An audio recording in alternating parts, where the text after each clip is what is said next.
Assalamualaikum warahmatullahi wabarakatuh. Selamat siang yang terhormat Bapak Zaki Fahma Aulia SEMM selaku dosen pembimbing pada mata kuliah pengantar manajemen serta teman seperjuangan kelas yang saya banggakan. Puji syukur marilah kita panjatkan kepada Allah Subhanahu wa Ta'ala dan sholawat serta salam semoga tetap tercurahkan kepada baginda Rasulullah Muhammad SAW. Adapun topik yang akan kita bicarakan mengenai pada diskusi kali ini yaitu tentang teori X dan teori Y.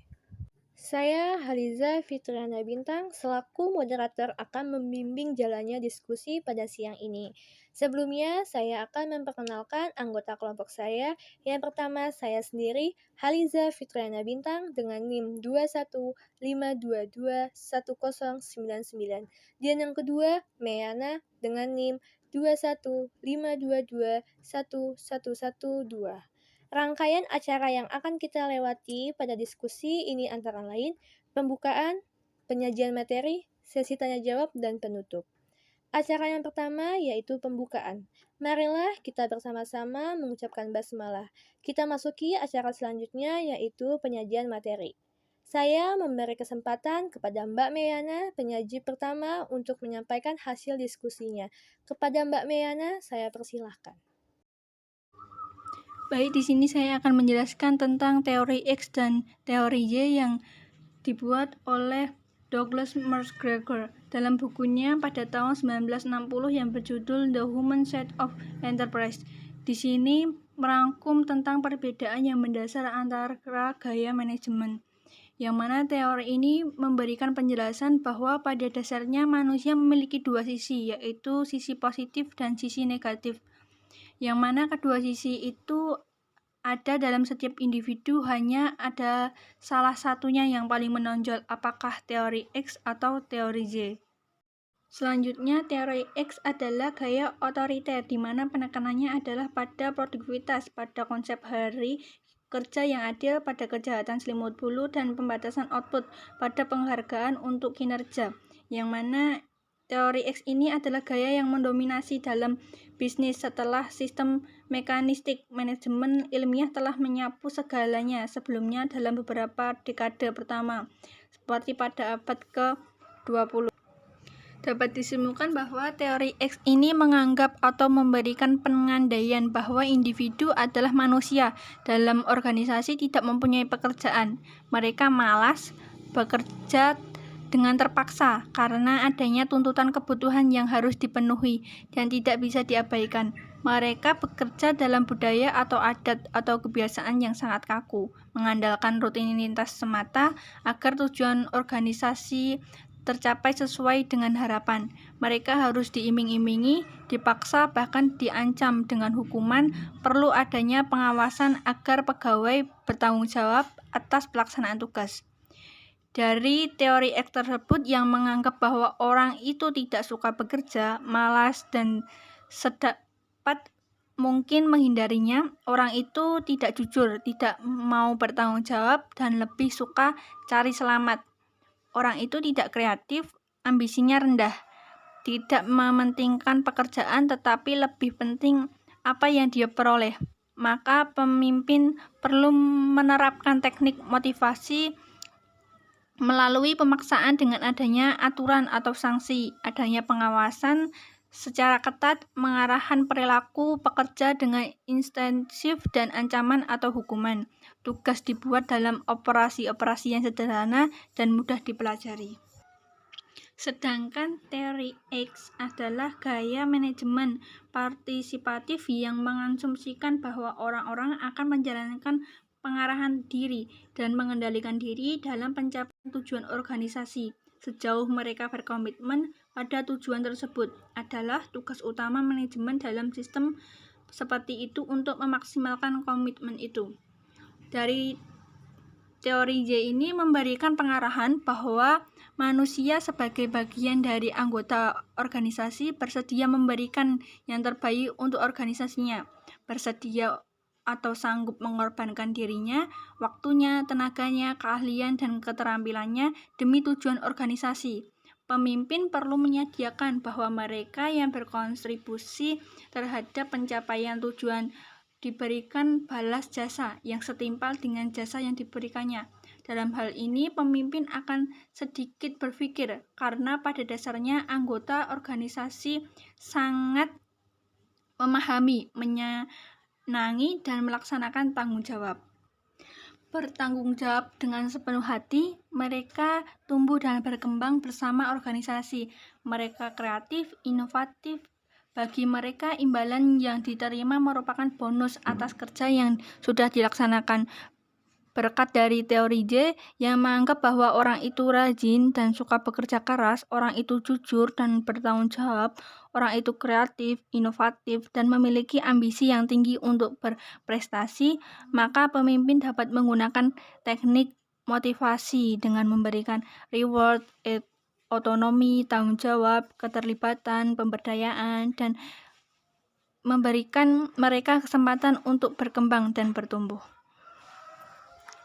Dari ini dapat dibedakan bahwa teori X itu adalah orang yang memiliki sisi negatif, sedangkan teori Y adalah orang yang memiliki sisi positif, yang mana teori X adalah orang yang malas bekerja, yang mana harus dipaksa, harus ada sanksi agar dapat bekerja untuk memenuhi kebutuhannya, sedangkan teori Y adalah orang yang sangat positif, orang yang bekerja keras, orang yang bertanggung jawab, inovatif, kreatif, yang memiliki ambisi tinggi untuk berprestasi, yang mana tidak perlu paksaan untuk melakukan pekerjaan tersebut dan kebutuhannya pun terpenuhi, dan yang mana itu dapat memiliki bonus dari adanya kreatifan dia, prestasi dia dalam melakukan pekerjaannya tersebut. Nah, seperti yang telah saya jelaskan sebelumnya, asumsi tentang teori X dan teori Y. Teori X ini mengasumsikan bahwa individu adalah dasar pemalu dan selalu membutuhkan produk yang baik. Itu selalu memiliki alasan siap pakai untuk kegagalan, keterbatasan bawaan dari semua sumber daya manusia. Kemudian yang teori Y mengasumsikan bahwa individu pergi bekerja atas kemauan mereka sendiri karena pekerjaan adalah satu-satunya cara di mana mereka memiliki kesempatan untuk memuaskan kebutuhan pada tingkat tinggi mereka untuk pencapaian dan harga diri.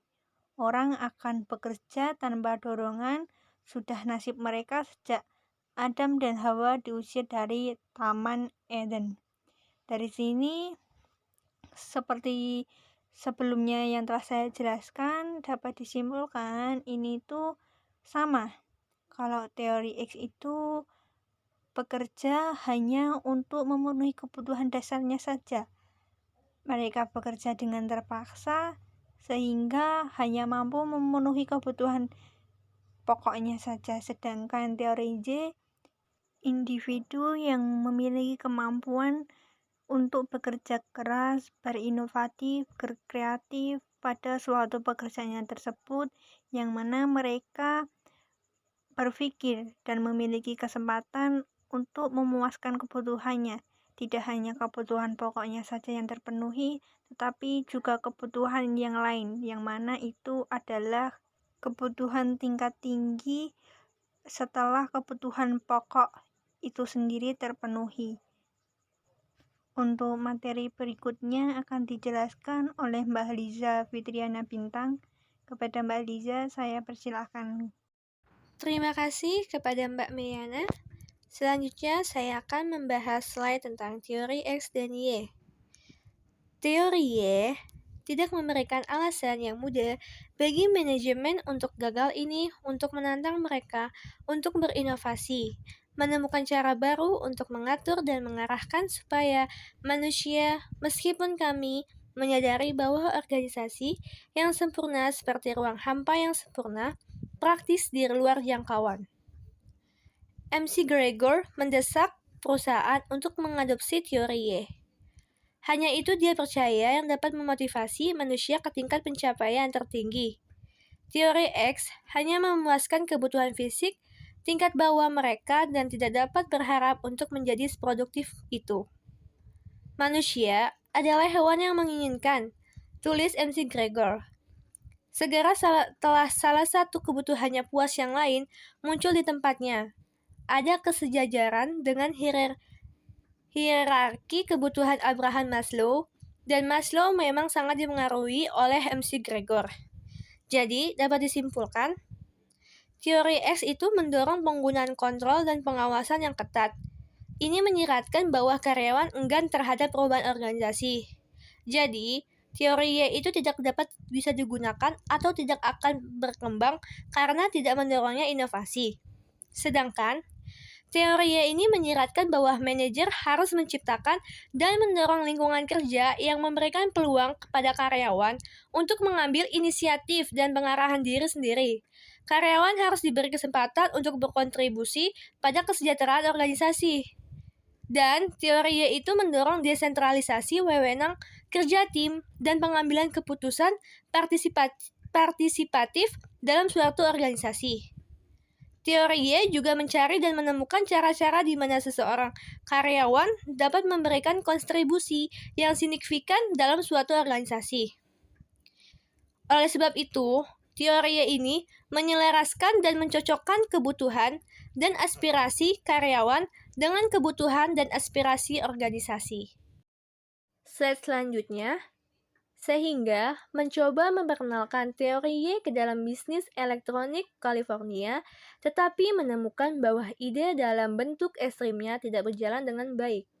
Semua individu ia menyimpulkan, betapapun mandiri dan dewasanya membutuhkan beberapa bentuk struktur di sekitar mereka dan beberapa arahan dari orang lain. Maslow juga mengkritik teori Y karena tidak berperimanusiaan bagi yang lemah dan bagi mereka yang tidak mampu memiliki motivasi diri tingkat tinggi. Jadi, bisa dapat disimpulkan, percobaan teori Y dalam bisnis elektronik di California tidak berjalan dengan baik. Karena kita sebagai manusia yang semandiri atau dewasa pun harus menerima atau meminta bantuan arahan kepada orang lain, yang dimana manusia tidak lepas dari bantuan atau kerjasama sesama manusia. Oleh sebab itu, manusia disebut dengan makhluk sosial. Maslow tidak setuju dengan adanya teori Y, karena teori Y dianggapnya tidak berperimanusiaan. Karena teori Y yang mana ada orang-orang yang lemah tidak mampu memiliki motivasi diri tingkat tinggi. Jadi, teori Y tidak mampu dalam bisnis elektronik California yang akan dikenalkan teori Y tersebut. Intinya, tidak semua teori Y itu adalah orang-orang yang kuat, kreatif, inisiatif, maupun motivasi diri ke tingkat tinggi. Jadi, teori Y ini tidak mampu untuk digunakan ke dalam bisnis elektronik California yang mana ini sudah masuk ke tingkat tinggi. Dalam komik klasiknya, Up the Organization, Robert Townsend menulis dengan kuat untuk mendukung teori Y. Orang tidak membenci pekerjaan. Ini sealami istirahat atau bermain. Mereka tidak perlu dipaksa atau diancam. Jika mereka berkomitmen pada tujuan bersama, mereka akan mendorong diri mereka sendiri lebih efektif daripada yang bisa Anda dorong. Tetapi, mereka akan berkomitmen hanya sejauh mereka dapat melihat cara untuk memuaskan ego dan kebutuhan perkembangan mereka. Dapat disimpulkan, manusia tidak membenci pekerjaan yang sedang mereka jalani, dan juga tidak harus dipaksa atau diancam dalam menjalankan pekerjaannya. Karena jika mereka sudah niat atau mempunyai komitmen yang tinggi, maka mereka akan menjalani dengan penuh semangat dan lebih efektif dalam menjalankan tugasnya. Karena mereka sendiri memiliki pengendalian serta pengerahan diri untuk bekerja sesuai tujuan perusahaan. Pekerja memiliki kemampuan kreativitas, imajinasi, kepandaian, tanggung jawab atas pencapaian tujuan kerja. Pekerja juga tidak harus mengerahkan segala potensi diri yang dimiliki dalam bekerja. Baiklah, pemaparan materi dari kelompok kami, dari kelompok 1 materi tentang X dan Y. Jika ada yang ingin bertanya, silahkan kirim pertanyaan melalui WhatsApp group. Selanjutnya, sesi penutup. saya akan menarik kesimpulan tentang materi teori X dan Y. Teori X mengasumsikan bahwa karyawan tidak menyukai pekerjaan. Mereka ingin menghindari dan tidak mau bertanggung jawab. Sedangkan teori Y mengasumsikan bahwa karyawan memiliki motivasi diri dan berkembang dengan tanggung jawab. Perbedaan antara teori X dan teori Y adalah bahwa teori X karyawan dikaitkan dengan sisi negatif, sedangkan teori Y karyawan dikaitkan dengan sisi positif. Secara umum, banyak manajer yang dipengaruhi oleh teori X, biasanya menghasilkan hasil yang buruk. Dan di sisi lain, manajer yang menggunakan teori Y menghasilkan kinerja dan hasil yang lebih baik serta memungkinkan orang untuk tumbuh dan berkembang. Itulah pemaparan materi dari kelompok kami. Jika ada kesalahan kata, mohon dimaafkan. Wassalamualaikum warahmatullahi wabarakatuh.